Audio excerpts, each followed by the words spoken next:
क्योंकि ये crunch time है, डिसीजन नीतीश कुमार को अब लेना होगा। मैंने आपको समझा ही दिया कि कैसे नीतीश कुमार बिना भाजपा पर दबाव बनाए हुए भी ये काम कर सकते हैं, लेकिन उसके लिए वो तैयार नहीं है। मुझे खिलाड़ी और नीतीश ये बात अच्छे से जानते हैं। बिल्कुल। अगर नीतीश कुमार चाहते तो अगर इतना ही उनको मैंने नफरत है तेजस्वी यादव से, या इतना ही उनको राज्यसभा जाने का मन नहीं है, तो क्यों कहते हैं सदन में कि मेरे भाई हैं लालू यादव? क्यों भाजपा पर दबाव बना रहे हैं पूरे देश में करने के लिए? ये सबसे मुख्य सवाल है इस पंचनामा का। बिल्कुल। और ध्यान से जरा देख के समझिएगा इस चीज को। इसके दो महत्वपूर्ण कारण हैं। एक, अगर पूरे देश में भाजपा करेगी तो कमजोर भाजपा पूरे देश में होगी। अरुणाचल से लेकर दिल्ली तक का बदला लिया जाएगा। जीतन राम मांझी, मुकेश सहनी, तेजस्वी यादव, कांग्रेस, लेफ्ट की पार्टियां और जदयू लालू यादव के साथ। बिल्कुल। ये 5-6 दलों के अलावा छोटे मोटे और भी दल बिहार में एक ऐसी स्थिति में आ गए हैं कि इन्हें सुपर महागठबंधन कहा जा सके। बिल्कुल। चुनाव के लिए नहीं, बल्कि भाजपा के खिलाफ। इंजीनियर हूँ और खासतौर पे मैं सॉफ्टवेयर इंजीनियर, तो मुझे पता है किसी भी प्रोग्राम का जो या एप्लीकेशन का फाइनल जो फॉर्म होता है उससे पहले बीटा टेस्टिंग चलती है। और जो आप वर्तमान में जिसकी हम चर्चा कर रहे हैं, बहुत लोगों को समझ में नहीं आया, बहुत लोगों को लगेगा, जो सुपर महागठबंधन हम कह रहे हैं, ये बीटा फेज। बिल्कुल हम यही कह रहे हैं। G23 कह रहे हैं उसका बीटा फेज ये है। अगर उनको दबाव बनाता तो यहाँ से भी कर सकते थे, लेकिन दिल्ली जाने के बाद जब जो बातें उन्होंने कही हैं मीडिया के समक्ष, उसमें से 2-3 बातों को बहुत प्रमुखता से रखना चाहूँगा। एक सबसे बड़ा उन्होंने कहा है कि जातिगत जनगणना नहीं अगर कराती है भाजपा तो बहुत दुर्भाग्यपूर्ण होगा।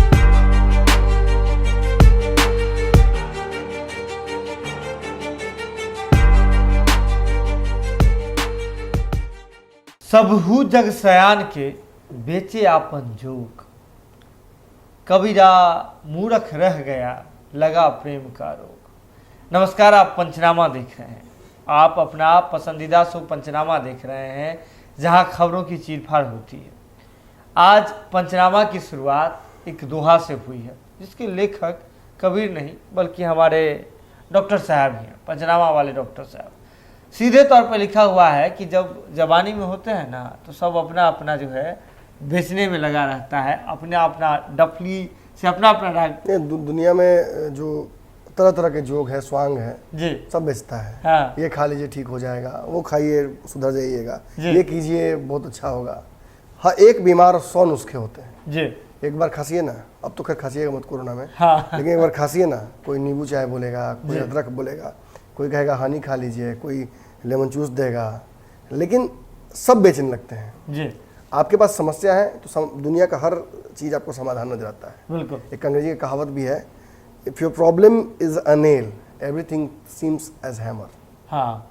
और यही है, कबीरा मूर्ख रह गया, कबीर को समझ में नहीं आया। 2016 में इन पंक्तियों को मैंने लिखा था, संदर्भ राजनीतिक तब भी था। तब नीतीश कुमार को और भाजपा के प्रेम को मैंने बखान किया था।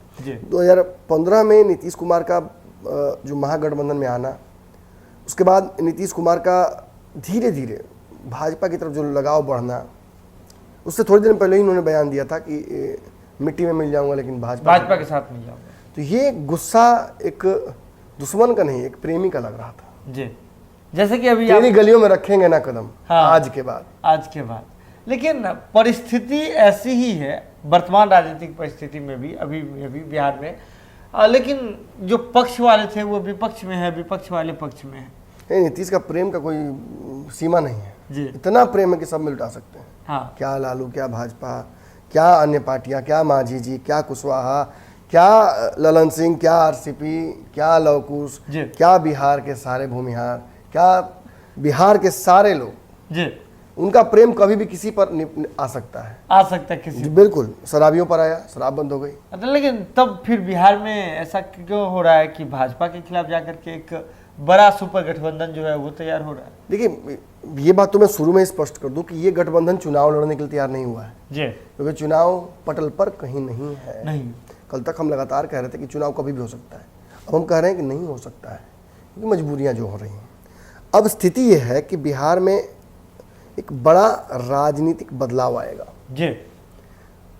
नरेंद्र मोदी, अमित शाह, भाजपा, केंद्र सरकार अगर ये तय कर लेती है, जैसा कि उन्होंने कर लिया है हमारी समझ से, क्योंकि जब वो सुप्रीम कोर्ट में दायर करते हैं एफिडेविट तो ये समझ में आता है कि उन्हें जातिगत जनगणना में ओबीसी के लिए कोई कॉलम ऐड नहीं करना है।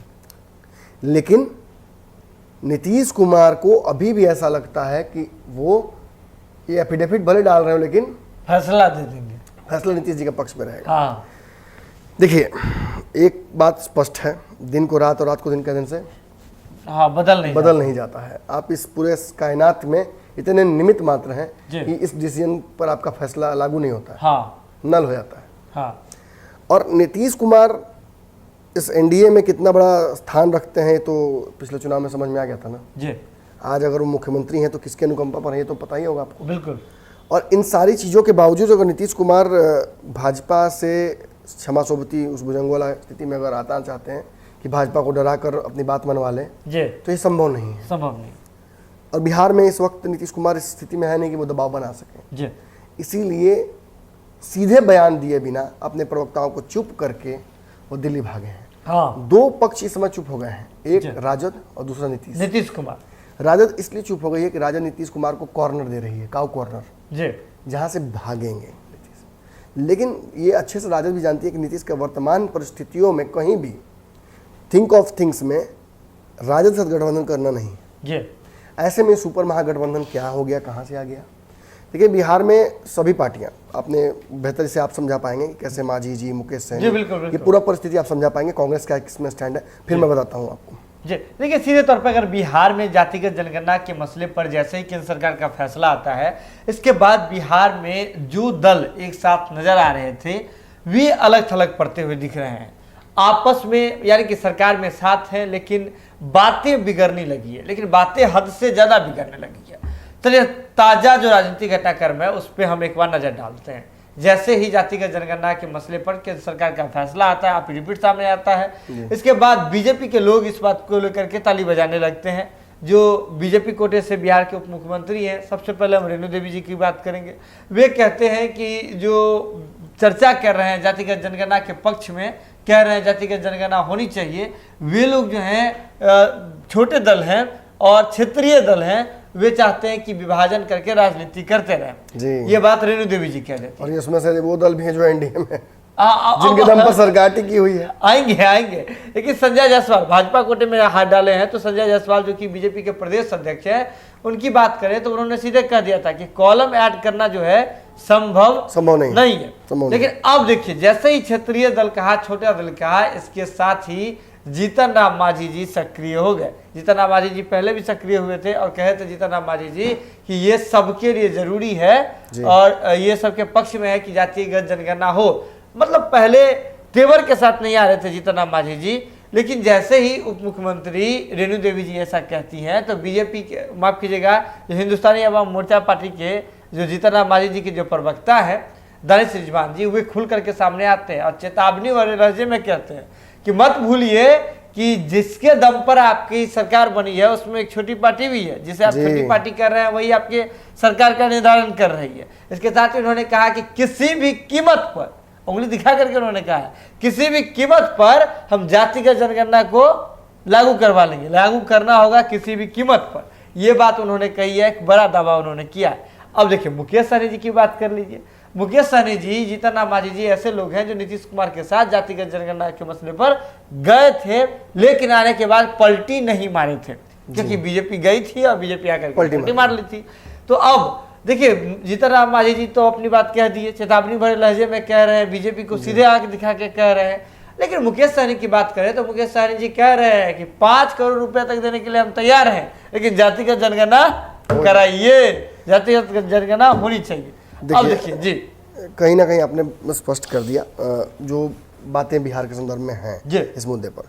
मतलब स्पष्ट है, जीतन राम मांझी, मुकेश सहनी, तेजस्वी यादव, कांग्रेस, लेफ्ट की पार्टियां और जदयू लालू यादव के साथ, बिल्कुल ये 5-6 दलों के अलावा छोटे मोटे और भी दल बिहार में एक ऐसी स्थिति में आ गए हैं कि इन्हें सुपर महागठबंधन कहा जा सके। बिल्कुल बिल्कुल, चुनाव के लिए नहीं बल्कि भाजपा के खिलाफ इस पूरे मुद्दे पर ही नहीं, इसके अलावा एनआरसी का मुद्दा हो इसके अलावा जनगणना का मुद्दा हो, जनसंख्या नियंत्रण का मुद्दा हो, जी। इसके अलावा आप बहुत सारे नियम कानून अभी आने हैं उनकी बात हो, इन सब पर इनका स्टैंड यही रहेगा जी।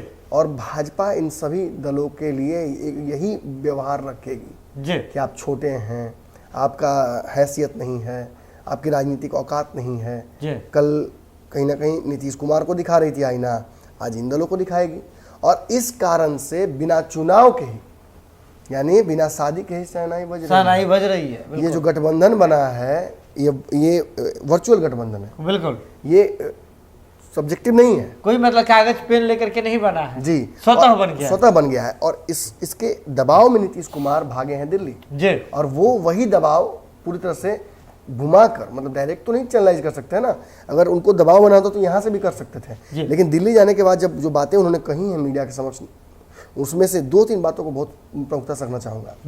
एक सबसे बड़ा तो उन्होंने कहा है कि जातिगत जनगणना नहीं अगर कराती है भाजपा तो बहुत दुर्भाग्यपूर्ण होगा। हाँ। दूसरा, उन्होंने इस बात का कहीं ना कहीं एक तरह से प्रॉमिस ही कर दिया है कि भाजपा कराएगी, लेकिन ये स्पष्ट है कि भाजपा नहीं कराने जा रही है, इसमें कोई दो राय नहीं है। जी, बिल्कुल। और एक बात उन्होंने और कहा है कि इससे एक बार स्पष्ट हो जाएगा कि कितने समाज हैं, कितनी उपजातियां हैं और उपजातियों को लेकर कहीं ना कहीं एक बार प्रयास किया गया था, वो सब प्रॉपरली नहीं हो पाया, लेकिन हम अब उस स्थिति में हैं, हमारे पास उतना इंफ्रास्ट्रक्चर है, टेक्नोलॉजी उतनी अच्छी है कि हम एक मुश्त ही पता कर लें कि किन जातियों का रिप्रेजेंटेशन कितना है और उस हिसाब से नियम कानून हम बना सकें। जी, बिल्कुल।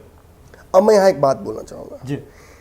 नीतीश कुमार चाहें तो भाजपा से बिना लड़े, भाजपा से बिना बात किए ये काम कर सकते हैं। पता है आपको कैसे? इस देश में एक राज्य में ऑलरेडी ये हो चुका है जी, अपने हिसाब से जनगणना करा चुका है एक राज्य जी, और नीतीश जी चाहे तो वो भी करा सकते हैं। अब जरा बात को समझिएगा मेरी जी। नीतीश चाहें तो राज्य के स्तर पर वो जनगणना करा सकते हैं, केंद्र पर दबाव बनाने का प्रयास किया गया, नहीं मानती है तो गठबंधन है, छोड़ दीजिए, माफ कीजिए, कोई बात नहीं, आप करा लीजिए। आपको बिहार से मतलब होना चाहिए ना, बिल्कुल। पीएम मटेरियल है, आप पीएम है नहीं। हाँ। कि अभी फिलहाल पूरे देश की चिंता करने लगी है जी।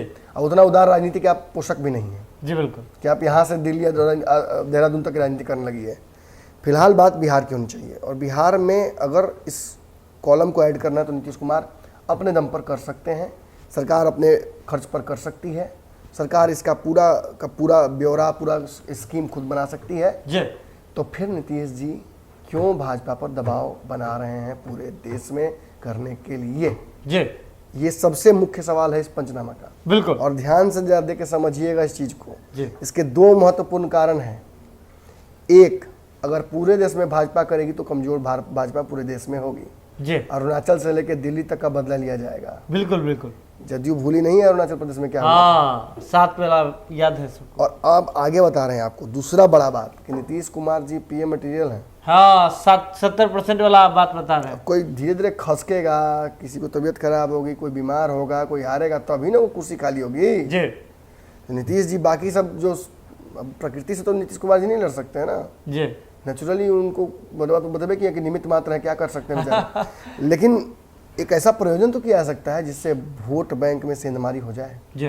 तो नीतीश कुमार का दबाव डालकर भाजपा पर ये करा लेने का मकसद यही है कि भाजपा कमजोर हो, उनके हिस्से का वोट बैंक बढ़े और कहीं ना कहीं इसका श्रेय भी उनको ही मिले। जो श्रेय लालू यादव, देखिए लालू बहुत मजे में खिलाड़ी हैं और नीतीश ये बात अच्छे से जानते हैं। बिल्कुल।